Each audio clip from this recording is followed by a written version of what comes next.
होगा हमारे YouTube channel सरकारी जर्नी पर। और आज हम एक्सप्लेन करेंगे मगध का उत्थान।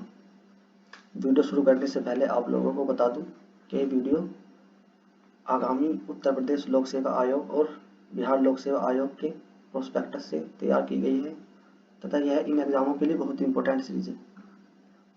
अतः वीडियो को ज़्यादा से ज़्यादा शेयर करें, लाइक करें और चैनल को सब्सक्राइब करना ना भूलें। तो चलो वीडियो शुरू करते हैं। क्वेश्चन नंबर 83 से स्टार्ट करते हैं। आज मगध का उत्थान, ये प्रैक्टिस सेट नंबर 3 है। तो चलिए शुरू करते हैं। मगध की राजधानी का सही क्रम बताइए। ऑप्शन नंबर ए है राजगृह, पाटलिपुत्र, वैशाली। बी है राजगृह, वैशाली या पाटलिपुत्र। सी है गिरिव्रज, राजगृह, वैशाली। डी है राजगृह, विदिशा, पाटलिपुत्र। तो सही आंसर क्या है इसका? इसका सही आंसर है option number A, Rajgriha, Pataliputra और वैशाली। अगला क्वेश्चन नंबर 84, बिंबिसार के विषय में निम्न कथनों पर विचार कीजिए एवं कूट की सहायता से सही उत्तर चुनिए। ऑप्शन नंबर ए है बिंबिसार ने 52 वर्ष तक शासन किया था। ऑप्शन नंबर 2, अवंती के शासक बिंबिसार के मित्र थे। ऑप्शन नंबर 3, इनका एक विवाह मद्र कुल की राजकुमारी क्षेमा से हुआ था। तो कूट नंबर देखना है कौन सा सही है। तो ए भी ठीक है, दूसरा भी ठीक है, तीसरा भी ठीक है। तो सही ऑप्शन क्या होगा? ऑप्शन नंबर 3, 1, 2, 3 सभी सही हैं। क्वेश्चन नंबर 85, महाजनपदों के उदय का कौन सा कारण नहीं था? ए, लोहे का भारी प्रयोग। बी, सुविधाजनक भौगोलिक स्थिति। सी, जलोढ़ मिट्टी का जमाव जो कृषि हेतु मजबूत आधार बना। डी, राजधानी राजगृह का अत्यधिक आर्थिक रूप से संपन्न होना। तो इसमें हमसे क्या पूछा गया है? कारण नहीं था। तो इसका सही आंसर क्या है? ऑप्शन नंबर डी, राजधानी राजगृह का अत्यधिक आर्थिक रूप से संपन्न होना महाजनपदों के उदय का कारण नहीं था। यहाँ पे जो है ना महाजनपद को काट के हमें यहाँ पे करना है मगध के उदय का कारण। मगध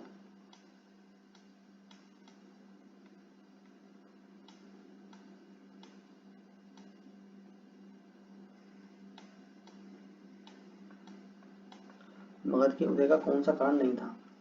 क्वेश्चन नंबर 86 है, निम्न शासकों को कालानुक्रमानुसार सजाइए एवं कूट की सहायता से सही उत्तर दीजिए। ऑप्शन नंबर ए है नागदशक, बी है नंदीवर्धन, सी है कालाशोक, डी है शिशुनाग। तो इसका सही आंसर क्या है? पहले है नागदशक, फिर है शिशुनाग, फिर है कालाशोक, फिर चौथे पे है नंदीवर्धन। तो ऑप्शन कौन सा ठीक है? 1, 4, 3, 2। कूट नंबर बी इसका सही आंसर है। अब देखते हैं क्वेश्चन नंबर 87, मगध की प्रारंभिक राजधानी कौन सी थी? ऑप्शन नंबर ए, राजगृह, जो इसका सही आंसर है। क्वेश्चन नंबर 88, महाजनपदों के विषय में निम्न कथनों पर विचार कीजिए एवं कूट की सहायता से सही उत्तर दीजिए। ऑप्शन नंबर ए है अवंती सबसे शक्तिशाली महाजनपद था। अवंती की राजधानी माहिष्मती थी। सी, अस्मक सबसे दक्षिणी महाजनपद था। मल्ल की स्थिति आधुनिक उत्तर प्रदेश में थी। तो इसका सही आंसर क्या है? ऑप्शन नंबर ए, अवंती सबसे शक्तिशाली महाजनपद था। तो ये ऑप्शन गलत हो गया। यहाँ अवंती की जगह होता मगध सबसे शक्तिशाली महाजनपद था। और तीनों ही ऑप्शन सही हैं।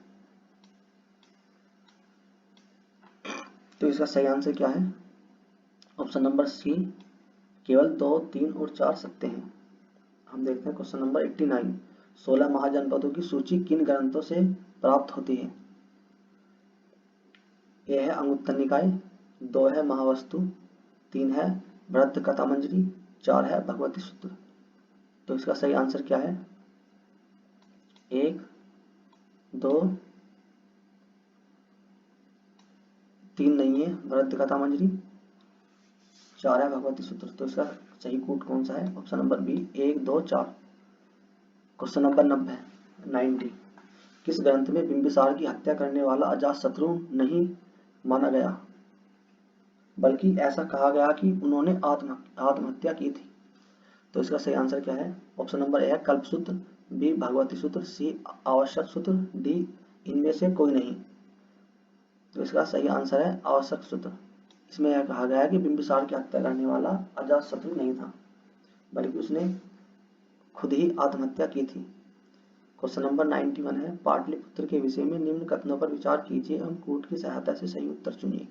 ऑप्शन नंबर ए है पाटलिपुत्र में बुद्ध काल में पाटलिपुत्र को पाटलिग्राम कहा जाता था।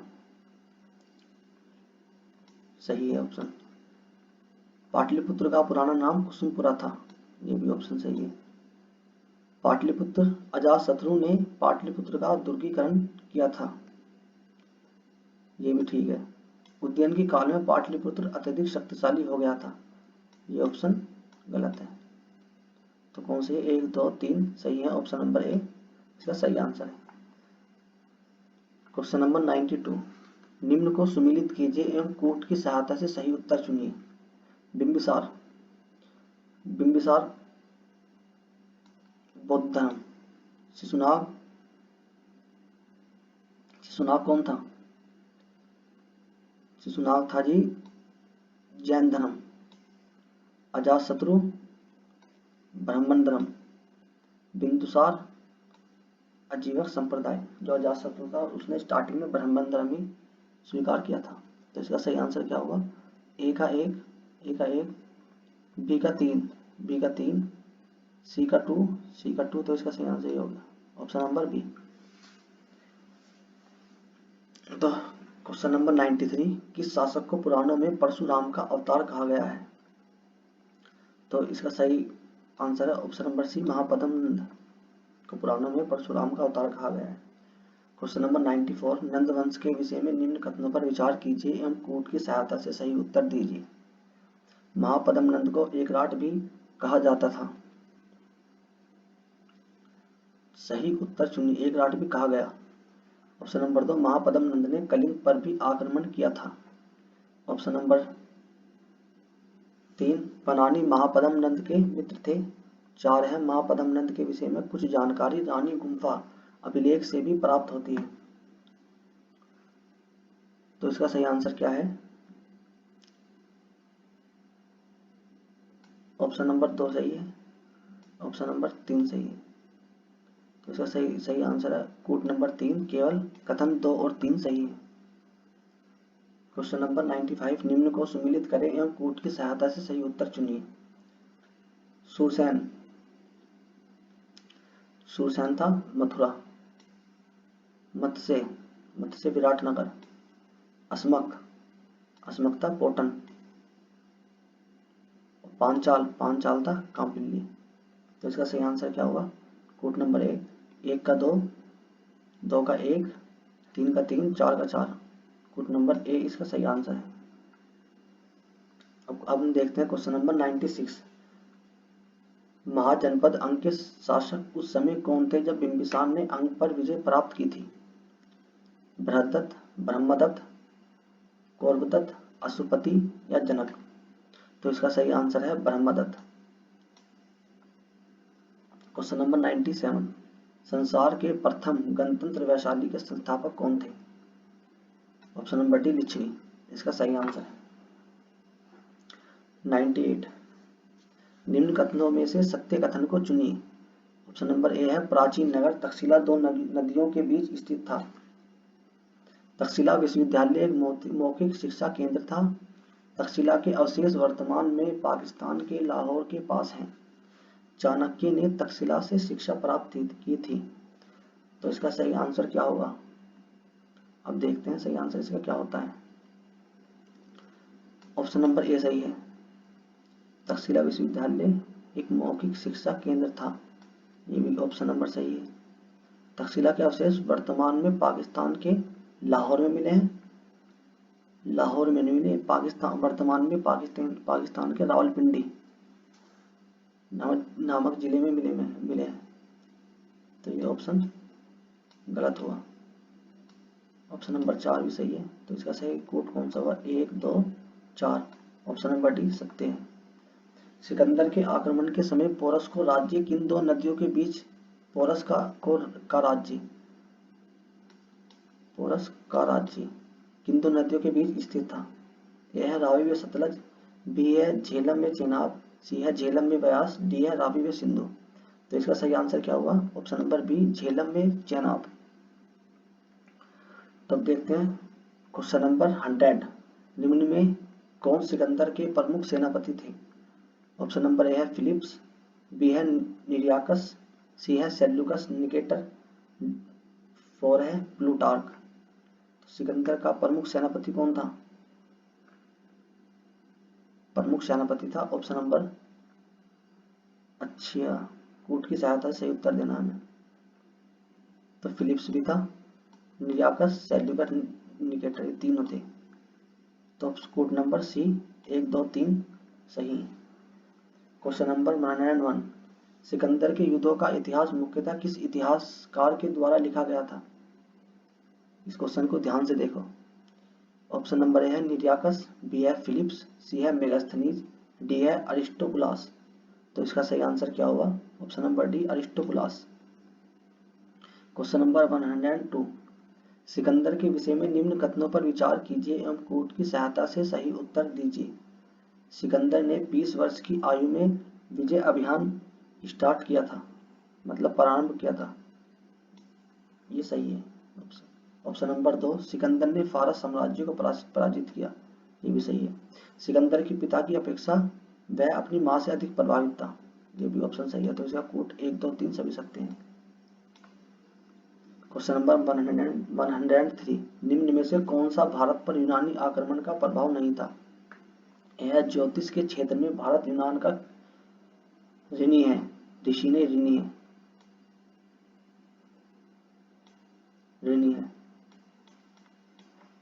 बी भारत एवं यूनान के मध्य व्यापार बढ़ गया। सी यूनानियों ने भारतीय इतिहास लेखन में भी भूमिका निभाई।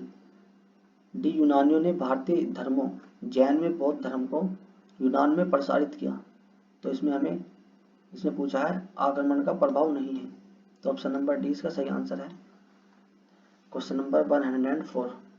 ईरानी साम्राज्य के विषय में निम्न कथनों पर विचार कीजिए एवं कूट की सहायता से सही उत्तर चुनिए। एक है महान ईरानी साम्राज्य हकमनी की स्थापना साइरस के द्वारा की गई थी। बी है साइरस का भारत पर आक्रमण सफल रहा। वह कूट की सहायता से असत्य कथनों की पहचान करनी है। तो ऑप्शन नंबर 1 सही है, ऑप्शन नंबर 2 गलत है। तो इसका सही आंसर क्या? केवल 1 व 2 असत्य है। Question number 105। किस इतिहासकार के अनुसार दारा प्रथम ने भारत के उत्तर पश्चिमी प्रांत को जीतकर 20वां प्रांत घोषित कर दिया था?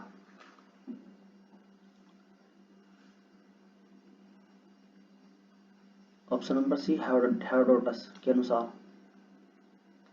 Question number 106। ईरानी आक्रमण के विषय में निम्न कथनों पर विचार कीजिए एवं कूट की सहायता से सही उत्तर चुनिए।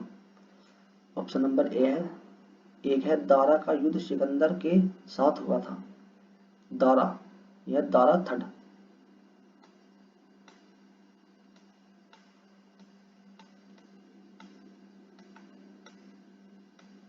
दारा थड का युद्ध सिकंदर के साथ हुआ था।